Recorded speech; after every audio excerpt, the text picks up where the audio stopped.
साम्राज्याची अडचणी सगळ्यांच्या अडचणी त्यात आम्हाला ठेवून बैल घालतात, लोक म्हणतात पैसे घेतात हे करतात. त्याच्यामुळे कसं होतंय लोकांच्या मनात कसं आहे ना, आम्ही बैल मागितलं देत नाही. बैलाला लागले आमचा पैर झाला, आमचं पैर तोडून बैल मागतात. आम्ही पैर तोडून देतो गावचं मैदान असलं किंवा काय झालं, पण त्यांच्या का मागे की आमचा पायरा झाला हे झालंय. त्याच्यामुळे त्यांना हात जोडून ते शेवट आणि लास्ट आम्हाला कुणीच फोन न करू. आमचा बैल आम्ही 2 नंबरमध्ये किंवा 3 नंबरमध्ये दिसणार बैल इथून पुढं पाहताना.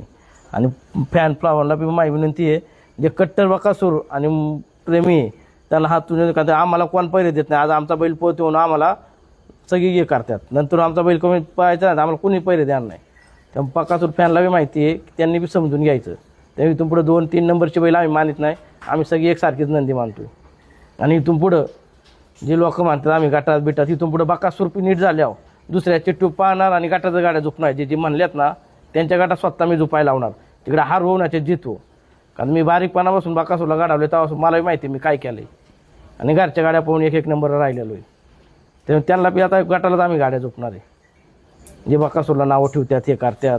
आणि फक्त बैल दिसला तर मथुर आणि गोडचा सारजेच्या गाड्यातच बैल दिसताना आपला मोठ्या मैदान टॉपमध्ये पाहताना. जेणेकरून कुणी फोन ना करू किंवा आम्हाला बैल द्या. आम्हाला वाटलं तर आम्ही देऊ बैल, आम्ही स्वतः तुम्हाला फोन